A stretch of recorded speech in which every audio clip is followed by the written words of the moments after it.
ito. Liempo. Wala yung aking partner eh. Kaya ako na lang. Medyo may karamdaman. Kaya kailangan talaga pagka sa negosyo,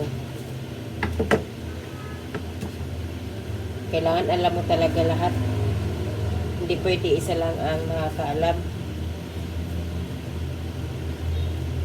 Liempo. Para pag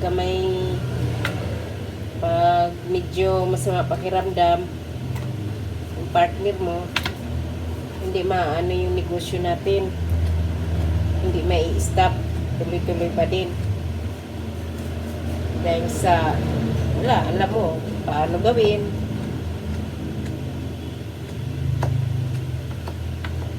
Alam mo yung proseso. Talaga minsan ang buhay natin hindi naman natin hawak, kaya kailangan alam natin. Talaga hindi man tayo kasing lakas nila o kasing galing, at least may alam din tayo konti. Unti lang hanggang sa natutunan ng todo. Sarap pa rin to kahit ako ang gumagawa. Kasi yung timpla nito parehas lang. May instruction eh. Alam mo ingredients, paano magtimpla. Kasi pag hindi, yun, mahirap yun. Iba-ibang timpla. Sasabihin sa'yo ng customer, ate, bakit ganito liempo mo? Hindi na masarap. Ba't iba na yung lasa? Hindi ka na babalikan ng customer. Kailangan isa lang timpla.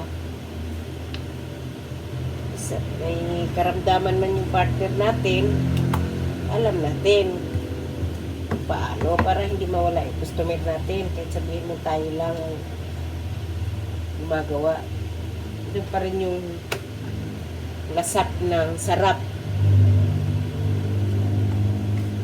Kaya pasensya na kayo. Talaga. Wala akong partner eh.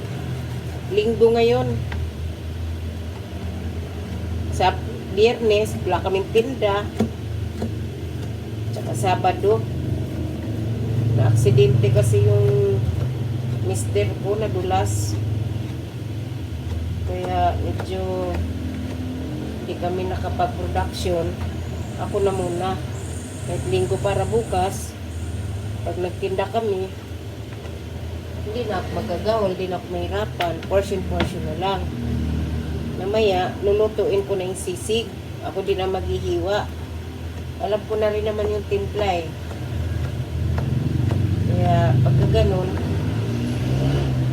kailangan talaga, pag mag-partner talaga kayo sa lahat. Kasi mahirap pagka isa lang yung gumagawa, siya lang yung gumagawa, tapos wala kang pakialam, inaasa mo lang sa partner mo. Pagka ganyan may aberya, wala, aberya na rin yung paninda mo, aberya na rin yung negosyo mo, kasi syempre masalalay ka lang dun sa mister mo o sa partner mo, kung sino man yung partner mo. Kaya kailangan talaga pagka ganito, alam natin kung paano sikot-sikot na negosyo, hindi lang sa pera, kung paano natin budgetin. Dapat marunong din tayo sa pagluluto, sa pagtitimpla.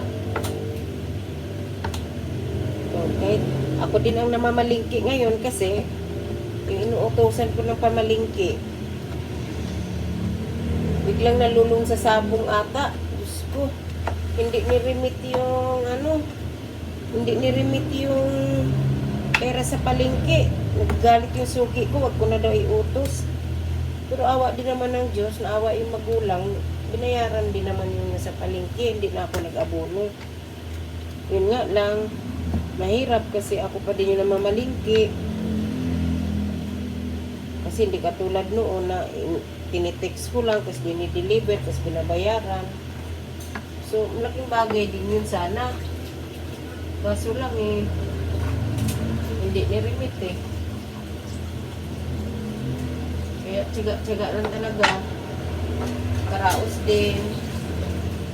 Diyan naman si Lord eh. Mahapon pa kasi ito, biyernes pa kasi ito, kaya medyo talaga. Kailangan ko mag-production ngayon eh. Para bukas, baka na lang yung gagawin ko sa paghihiwa. Kasi wala rin akong katulong ngayon kasi production lang naman eh. Titinda sana ako kanina eh, kaso lang kasi 2 araw kami hindi napagtinda eh. Kaso lang talagang daming daming kapaas-kasuhin sa bahay. Pero ayos lang. Diyan man si Lord.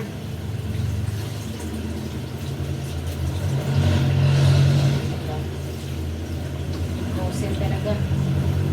Hirap. Ngayon, ang gagawin ko ngayong araw na to, pork chop, titimplahan.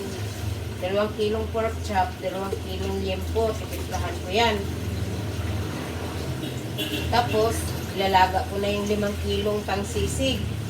Lulutuin ko na yan. Pagkatapos kong magluto ng sisig, magluluto ako ng chili oil. Ganun. Ganun ka-busy ngayon ako kasi syempre, alalay lang tayo kasi pag hindi nga, talaga sinabi ko, nadulas yung mister ko sa banyo. Medyo matagal-tagal pa yung niya, recovery. May estudyante tayo, mga obligasyon tayo sa buhay. Tulad ng mga bayarin, mga utang, mga lending. So, hindi pa rin talaga kami nakakaraos sa lending na yan eh. Pero yung lending naman kasi nakakatulong din yan kahit sabihin mong pinabayaran natin araw-araw. Kasi kunyari, wala tayong puhunan. Siyempre, hindi naman sa lahat ng oras tayo, yung malakas. Meron talagang time na na matumal. Siyempre, hindi naman lagi pista.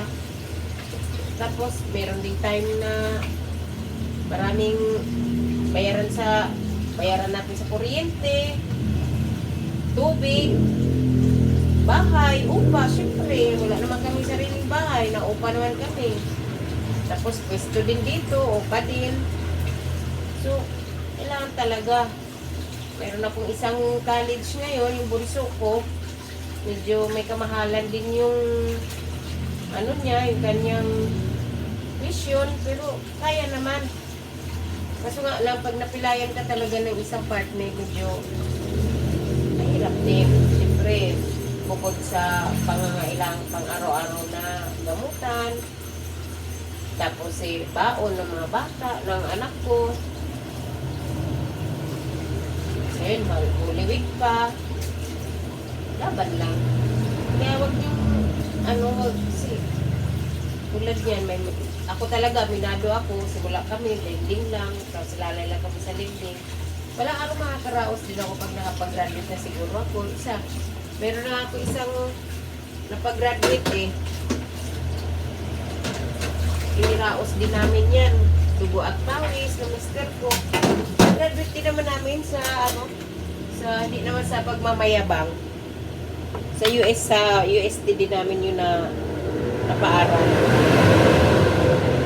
Hindi naman kami na kung saan siya graduate. Pero sa tulong nyo, sa tulong ng mga customer, una-una sa Panginoon talaga, number 1. Kasi pag wala talaga Panginoon, wala tayong magagawa. Siya nagbibigay sa atin ng lakas. Ito wala na siyang balat. Tinry ko lang pinatanggal yung balat. Kasi yung iba hindi kinakain. Kaya pinatanggal ko sa suki ko yung balat bago. Kasi buo kasi yung pork chop. Pwedeng tanggalin. Sa halaga 2 kilo lang. Pinatry ko lang. Malay mo. Kasi sayang yung balat, pwede pa isama yung sa sisig.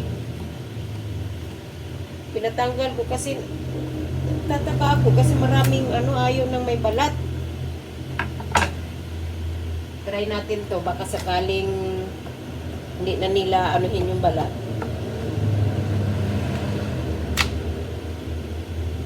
Tanggal ko kasi. Kaso lang, sabi ng mister ko, pangit daw. Kasi walang balat. Eh, sabi ko sa kanya, try ko lang kasi sayang yung mga balat. Hindi nakakain ang customer. Eh, ito. Ano na to? Talagang pang-stick talaga to kasi walang balat. Try lang natin. First time lang namin ganito mag-pork chop na walang balat. Medyo may pagkamanipis, hindi pantay eh. May manipis, may ano. Ano na, importante. Mayroong pork chop, may maiahain tayo sa customer. Diba?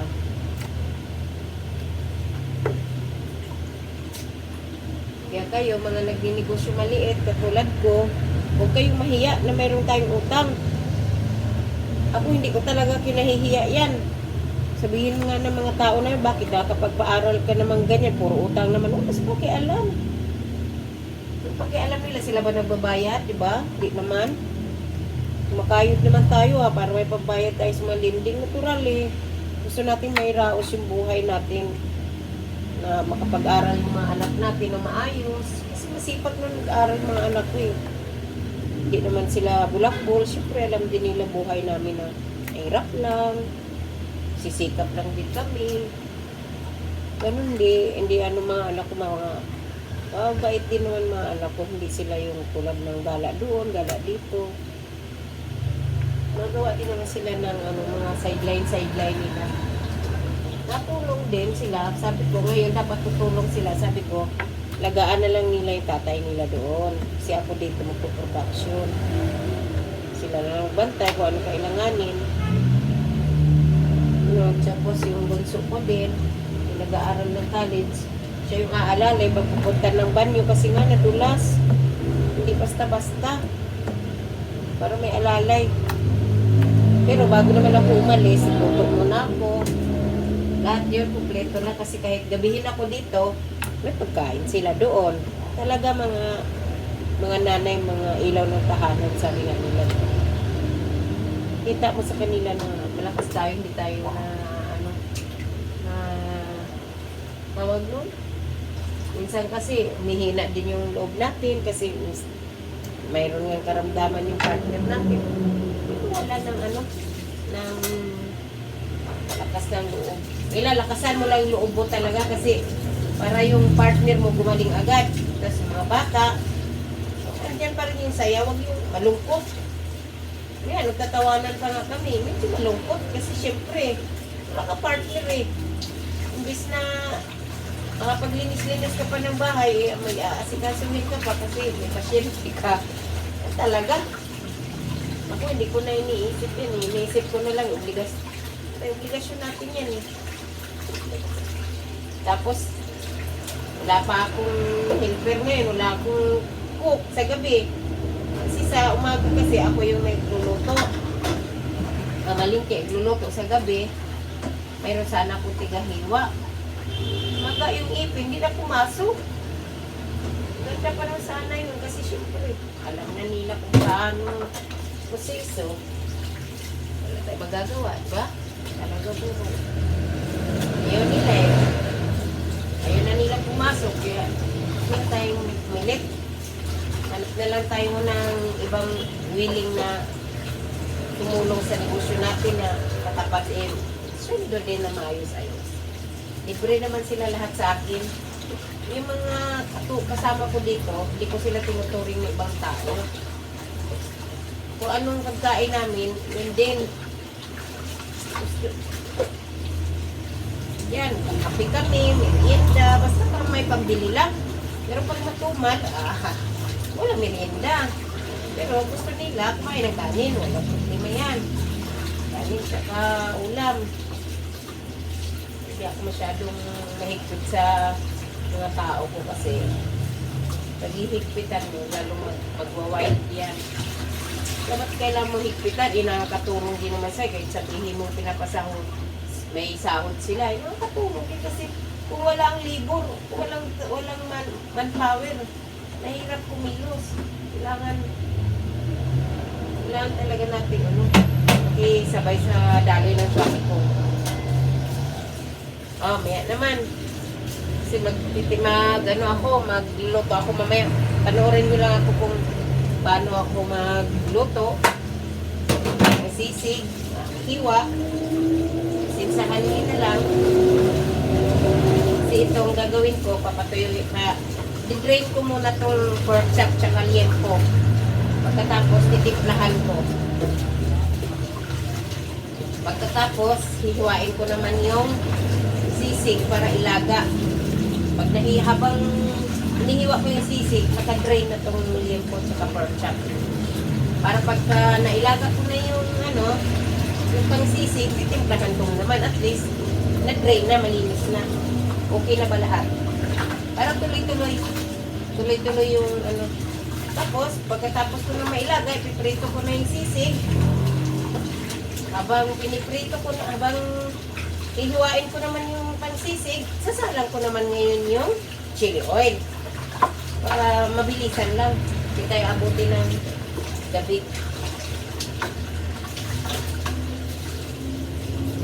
Kasi masarap kumilos din ng gagaling sa puso. Kahit sabihin malungkot yung mukha ko, okay lang yun. Naiintindihan naman natin yun. Siyempre, kulang sa tulog, pagod. Bukas, magtitinda na kami hanggang Biyernes. Biyernes, half day lang kami para kasi magkailangan din namin mag-pest control. Biyernes, half day, tapos pest control kami para Sabado malinis na, Lunes, simula na naman. Simula na naman ng pagtitinda ulit. Linggo, Sabado baka hindi na rin kami magtitinda. Kasi maglilinis kami.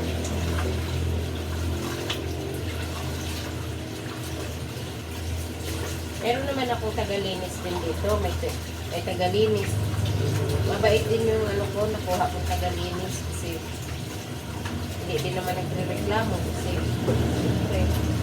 marunong din siya umintindi.